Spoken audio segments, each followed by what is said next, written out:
Hello friends, welcome to Pragya சமையல். இன்றைக்கி சமோசா மாதிரி டேஸ்ட்டில் ஸ்ப்ரிங் ரோல் சமோசா தான் பண்ண போகிறோம் ஃப்ரெண்ட்ஸ். வாங்க அது எப்படி செய்யலான்னு பார்க்கலாம். இது ரொம்ப ஈஸி, சீக்கிரமாக செஞ்சிடலாம். சமோசா செய்யறதுக்கு நிறைய பேர் எப்படி செய்யணும், எப்படி உருட்டணும், எப்படி அது சமோசா ஷேப் கொண்டு வர்றது எல்லாமே ரொம்ப கஷ்டமாக இருக்கும். ஆனால் இது செய்யறது ரொம்ப ஈஸி ஃப்ரெண்ட்ஸ். குழந்தைங்க ரொம்ப விரும்பி சாப்பிடுவாங்க, பார்க்குறதுக்கே அழகாக இருக்குது. அதனால் ஈவினிங் ஸ்நாக்ஸ் இதை செஞ்சு கொடுத்தீங்கன்னா அந்த அளவுக்கு விரும்பி சாப்பிடுவாங்க. சட்பட்டாவாக சூப்பராக ஒரு ஸ்ப்ரிங் ரோல் சமோசா செய்யலாம். வாங்க ஃப்ரெண்ட்ஸ், இது எப்படி செய்யலான்னு வீடியோக்குள்ளே போய் பார்க்கலாம். ஓகே, வாங்க வீடியோக்குள்ளே போகலாம். இது நான் செய்கிறதுக்கு 2 கப் அளவுக்கு நான் மைதா மாவு எடுத்திருக்கேன். உங்களுக்கு கோதுமை அளவுக்கு செய்கிறதுனா கூட செஞ்சுக்கலாம், அது டேஸ்ட்டாக நல்லாயிருக்கும். நான் இது கூட கொஞ்சம் நான் ஓமம் சேர்த்திக்கிறேன். அதை நல்லா கையில் இந்த மாதிரி கசக்கி விட்டு போட்டுக்கலாம், அப்போ தான் நல்லா டேஸ்ட்டாக இருக்கும். அதனால் கொஞ்சோண்டு உப்பு சேர்த்திக்கலாம். நான் காளான் நமக்கு போட்டிருக்கிறேன். இது கூட கொஞ்சம் நெய் சேர்த்திக்கலாம். நெய் கொடுக்கறதுனால நல்லா சாஃப்டாக சூப்பராக டேஸ்ட்டாக இருக்கும். அதனால் நெய் சேர்த்திக்கலாம். நான் 3-4 சம்மச் நெய் சேர்த்திக்கிறேன், நல்லா டேஸ்ட்டாக இருக்கும். அதனால் பாருங்கள், 4 சம்மச் நான் ஊற்றிக்கிறேன். இது நல்லா கை வச்சு நல்லா பிசையுங்க. நல்லா அது அழுத்தி பிசையணும். மாவு பாருங்கள் எந்த அளவுக்கு நான் பிசைஞ்சு காமிக்கிறேன்ட்டு. கையில் பிடிக்கும்போது அந்த மாவு பிடிபடணும். நம்ம இந்த இடியாத்துக்கு முறுக்கு பதத்துக்கெல்லாம் மாவு பிசையும் இல்லைங்க, அந்த மாதிரி தான். நல்லா இப்படி இந்த மாதிரி பிசையும் போது இப்படி உடையணும். அந்த அளவுக்கு நல்லா பிசைஞ்சுக்கோங்க. இன்னும் கொஞ்சம் எண்ணெய் ஊற்றிக்கலாம், இப்போ நல்லா இதாகல. அதனால் இங்கே பாருங்கள், இன்னும் கொஞ்சம் நெய் ஊற்றி நல்லா பிசைஞ்சுக்கிறேன். இது நல்லா கலக்கி விட்டுக்கலாம். நல்லா கை விட்டு நல்லா கலக்கி விட்டு கையில் இப்படி அழுத்தும் போது நம்ம கையில் பிடிபடணும். அப்போ தான் அதுக்கு கரெக்டான ஸ்டேஜு. இப்போ நல்லா பிசைஞ்சிக்கிறேன். பாருங்கள், இப்போ பிடிச்சி பார்க்குற நெய்யை கையில் எப்படி இருக்குதுன்னு மாவாமல் விட்டு கையில் பிடிச்சா மாவு விட்டணும். அதே சமயம் உளிச்சு விட்டால் கீழே விழுகணும். அந்த மாதிரி இருக்கணும் பக்குவம். முறுக்கு மாவு எப்படி பிசைகிறோம் அந்த மாதிரி நல்லா பிசைஞ்சுக்கோங்க. இதுக்கு தேவையான அளவுக்கு இப்போ தண்ணி ஊற்றி நல்லா பிசைஞ்சிக்கலாம். மாவு நல்லா ரொட்டி மாவு பிசைகிற பதத்துக்கு பிசைஞ்சிக்கலாம்.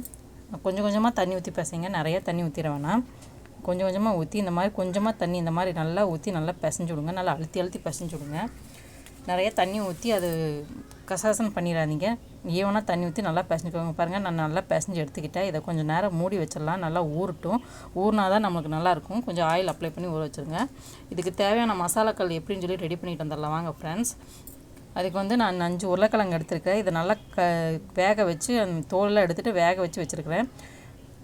இதை நல்லா கத்து பண்ணிக்கலாம். பாருங்கள், இதை எடுத்துக்கிட்டேன். இதை நான் கத்து பண்ணிக்கிறேன். உங்களுக்கு வேணும்னா கையில் கூட பிசைஞ்சிக்கலாம். நான் கத்து பண்ணிக்குவேன். எப்பயுமே எனக்கு உருளைக்கிழங்கு கத்து பண்ணி செஞ்சால் தான் ரொம்ப பிடிக்கும். அதனால் நான் கத்து பண்ணிக்கிறேன். இந்த மாதிரி 5 உருளைக்கிழங்கு நான் நல்லா கத்து பண்ணிக்கிறேன். ஒவ்வொன்றா நீங்கள் கையில் நல்லா பிசைஞ்சு விடுங்க. இந்த உருளைக்கிழங்கு நல்லா டேஸ்ட்டு கொடுக்கும். அதனால தான் பாருங்கள், நம்ம அந்த பொரிச்சு எடுக்கும்போது அவ்வளோ டேஸ்ட்டை கொடுக்கும். இப்போ நான் எல்லாத்தையும் இந்த மாதிரி சின்ன சின்னதாக நான் கத்து பண்ணி எடுத்துக்கிட்டேன். பூரா நான் கத்து பண்ணி எடுத்துக்கிட்டேன். இப்போ இதுக்கு தேவையான மசாலாக்களை பார்க்கலாம். கொஞ்சோண்டு பச்சை மிளகா போடுறேன். 2 பச்சை மிளகா, ஒன்றும் இல்லைன்னா கட் பண்ணி போட்டுக்கோங்க பொடிப்படியாக. இது கூட இஞ்சி பூண்டு பேஸ்ட்டு சேர்த்திக்கிறேன். இது கூட கொஞ்சோண்டு மல்லித்தூள் சேர்த்திக்கலாம். கொஞ்சோண்டு காளி மிர்ச்சி பவுடர் சேர்த்திக்கலாம். கொஞ்சோண்டு மஞ்சத்தூள் சேர்த்திக்கலாம். கொஞ்சோண்டு மிளகாத்தூள் சேர்த்திக்கலாம். கொஞ்சோண்டு கரம் மசாலா சேர்த்திக்கலாம். கொஞ்சோண்டு சாட் மசாலா சேர்த்திக்கலாம். சால்ட்டு காளான் நமக்கு சேர்த்திக்கிறேன்.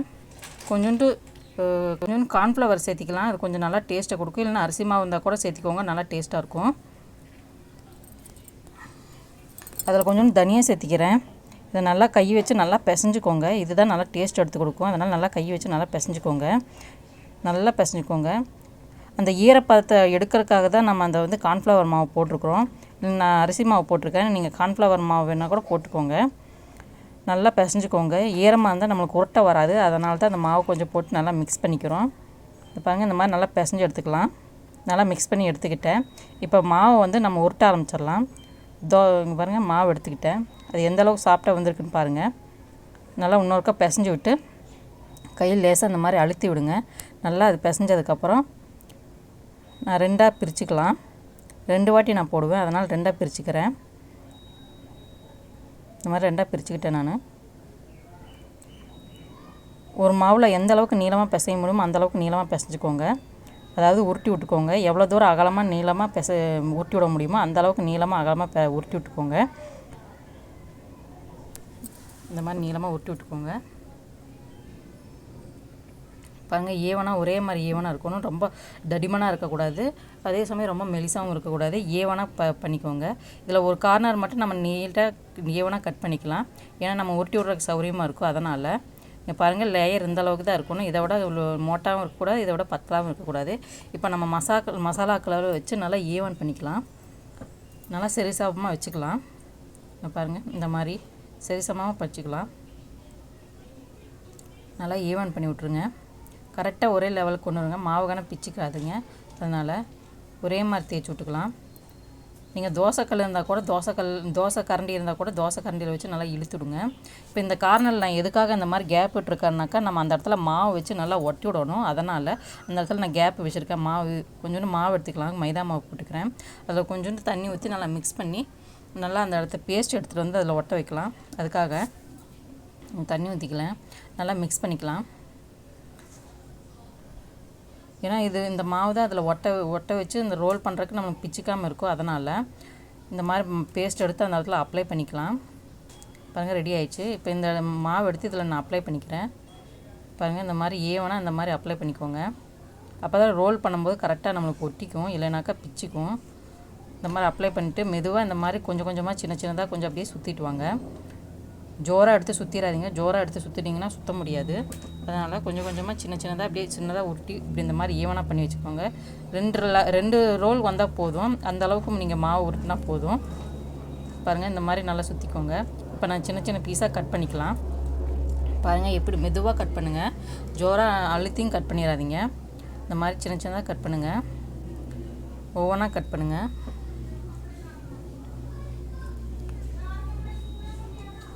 பாருங்கள் இந்த மாதிரி சின்னதாக கட் பண்ணி எல்லாத்தையும் இந்த மாதிரி கட் பண்ணிக்கோங்க. மெதுவாக கட் பண்ணுங்கள். வேகமாக கட் பண்ணிடாதீங்க. அப்படி உங்களுக்கு மாவு இப்போ ஒட்டுது அப்படின்னு நினச்சிங்கனாக்கா கொஞ்சோண்டு எண்ணெய் அப்ளை பண்ணிக்கோங்க. ஏன்னா கட் பண்ணதுக்கப்புறம் அந்த இடத்துல கொஞ்சம் மாவு ஒட்டும், இல்லைன்னா மசாலா ஒட்டும். நீங்கள் கட் பண்ணும்போது உங்களுக்கு டிஸ்டர்பன்ஸாக இருக்கும். அதனால் கொஞ்சம் ஆயில் அப்ளை பண்ணிக்கோங்க. இந்த மாதிரி ஆயில் அப்ளை பண்ணுறதுனால உங்களுக்கு ஒட்டாமல் வரும். பாருங்கள் எந்த அளவுக்கு அதை நான் கட் பண்ணி எடுத்துக்கிட்டேன்னு பாருங்கள். இதை லேசாக ப்ரெஸ் பண்ணி கூட விடுவாங்க. ஆனால் நான் ப்ரெஸ் பண்ணல. சும்மா அப்படியே எடுத்து நான் அப்படியே போட்டுக்கிறேன். பார்க்குறக்கு அழகாக இருக்குன்னு சொல்லிட்டு. பாருங்கள் ரொம்ப மோட்டாகவும் இருக்கக்கூடாது, ரொம்ப பத்தலாகவும் இருக்கக்கூடாது. இப்படி தான் ஈவனாக இருக்கணும். இந்த மாதிரி ப்ரெஸ் பண்ணி கூட பண்ணுவாங்க. மாவு வெளியே வர மாதிரி இருந்தால் கொஞ்சம் லேசாக ஈவன் பண்ணிக்கோங்க. பாருங்கள் நான் எல்லாத்தையும் ரெடி பண்ணி எடுத்துக்கிறேன். ஒரு பிளேட்டில் நான் எல்லாத்தையும் மாற்றிட்டேன். பாருங்கள் எவ்வளோ அழகாக இருக்குன்னு பார்க்குறக்கு. இதை பொரிச்சு எடுத்ததுக்கப்புறம் எவ்வளோ அழகாக இருக்குன்னு நீங்களே பாருங்கள். அவ்வளோ டேஸ்ட்டாக இருக்கும் ஃப்ரெண்ட்ஸ். சமோசா பண்ணுறதை விட இது ரொம்ப ஈஸி. சீக்கிரமாக பண்ணிடலாம். குழந்தைங்க ரொம்ப விரும்பி சாப்பிடுவாங்க. அதுவும் இல்லாமல் அந்த மசாலாவில் எண்ணெயில் பொரிச்சு வரதுக்கும் அவ்வளோ டேஸ்ட்டாக இருக்கும் ஃப்ரெண்ட்ஸ். ப்ரௌனாக ரொம்ப கிறிஸ்பியாக இருக்கும், டேஸ்ட்டாகவும் இருக்கும். கண்டிப்பாக ஒரு வாட்டி ட்ரை பண்ணி பாருங்கள். அவ்வளோ நல்லாயிருக்கும். இது ஈஸி ஃப்ரெண்ட்ஸ். குழந்தைங்களுக்கெல்லாம் ரொம்ப பிடிக்கும். ஸ்கூல் விட்டு வந்ததுமே ஒரு வாட்டி இந்த மாதிரி செஞ்சு கொடுங்க. இப்போ நான் எண்ணெய் சூடு பண்ணிட்டேன். எண்ணெய் சூடு ஆயிடுச்சுன்னு செக் பண்ணிக்கலாம். இங்கே பாருங்கள் குச்சி வச்சு செக் பண்ணி பார்க்குறேன். அது நல்லா பொரிஞ்சு வருது. ஜாஸ்தி எண்ணெய் சூடும் ஆயிடக்கூடாது, மீடியம் ஸ்டேஜாக தான் இருக்கணும். இந்த டைமில் தான் நம்ம அந்த மசாலாக்களில் அதாவது நம்ம இப்போ மிக்ஸ் பண்ணி வச்சுருந்த அந்த இதெல்லாம் எடுத்து போடணும். ஸ்ப்ரிங் ரோல் இது எடுத்து இந்த மாதிரி போட்டு நல்லா வேக வச்சுருங்க. பாருங்கள் எந்த அளவுக்கு நல்லா பொரிஞ்சு வருதுன்ட்டு. கிளறி விட்றாதீங்க. கிளறி விடாமல் அழுங்காமல் ஒவ்வொன்றா திருப்பி போடுங்க. அப்போ தான் அது நல்லா வேகும். இல்லைனாக்கா எல்லாம் கசகசன்னு ஆயிரும். மெதுவாக திருப்பி போடுங்க. பாருங்கள் எப்படி வெந்துருச்சுன்ட்டு. நான் திருப்பி போட்டு காமிக்கிறேன். பாருங்கள் எந்த அளவுக்கு அது கலர் மாதிரி இருக்குதுன்ட்டு. பாருங்கள் ஃப்ரெண்ட்ஸ் எந்த அளவுக்கு ப்ரௌன் ஆயிடுச்சுன்ட்டு. இன்னும் வெந்து வரும்போது இன்னும் கலர் மாறும் ஃப்ரெண்ட்ஸ். அவ்வளோ அழகாக இருக்கும் பார்க்குறக்கு. குழந்தைங்க ரொம்ப விரும்பி சாப்பிடுவாங்க. அந்த அளவுக்கு இது டேஸ்ட்டாக இருக்கும் ஃப்ரெண்ட்ஸ். பாருங்கள் எப்படி கலர் மாறிடுச்சுன்ட்டு. பாருங்கள் எவ்வளோ அழகாக இருக்குதுன்ட்டு. பார்க்கும்போதே எடுத்து சாப்பிடணும்னு தோணுது. அந்தளவுக்கு அழகாக இருக்குது பார்க்குறக்கு. பிள்ளைங்களுக்கு ரொம்ப பிடிக்கும் ஃப்ரெண்ட்ஸ். பார்த்ததுமே எடுத்து சாப்பிடுவாங்க. இது லேசாக ஆயில் வடிகிறதுக்காக நான் இந்த மாதிரி வைக்கிறேன். பாருங்கள் எவ்வளோ அழகாக வெந்துருச்சுன்ட்டு. இதை நான் பிளேட்டில் மாற்றிக்கிறேன். அதே மாதிரி இன்னொரு ரோலும் பண்ணி வச்சுருக்கிறேன். அதையும் நான் பொரிச்சு எடுத்துக்கிறேன். பாருங்கள் ரெண்டையும் போட்டு நல்லா பொரிச்சு எடுத்துக்கலாம். இங்கே பாருங்கள் எந்த அளவுக்கு பொரிஞ்சு அழகாக வந்துச்சுன்னு. கலரே எப்படி மாறி போயிடுச்சுன்னு பாருங்கள். சமோசா விட இது ரொம்ப டேஸ்ட்டாக இருக்கும் ஃப்ரெண்ட்ஸ். குழந்தைங்களாம் ரொம்ப விரும்பி சாப்பிடுவாங்க. கண்டிப்பாக ஒரு வாட்டி ட்ரை பண்ணி பாருங்கள். ரொம்ப பிடிக்கும் குழந்தைங்களுக்கு. ரொம்ப பண்ணுறது ஈஸி ஃப்ரெண்ட்ஸ். ரொம்ப கஷ்டமெல்லாம் இல்லை. நம்ம எது செய்யறதுன்னு நினச்சாலும் வேலை கஷ்டம்னு நினச்சாக்கா கஷ்டம் தான். ஆனால் ஈஸி நினச்சா ஈஸி தான். பாருங்கள் பிச்சு காமிக்கிற எவ்வளோ அழகாக வெந்துருச்சுன்ட்டு. இதோட சட்னியும் சாஸும் வச்சு சாப்பிட்டாக்கா அவ்வளோ டேஸ்ட்டாக இருக்கும் ஃப்ரெண்ட்ஸ். பாருங்கள் எவ்வளோ அழகாக வெந்துருச்சுன்ட்டு. வீட்டுக்கு வர நேரத்தில் ஈஸியாக பண்ணி கொடுக்கலாம் ஃப்ரெண்ட்ஸ். Okay bye. நெக்ஸ்ட் வீடியோவில் பார்க்கலாம்.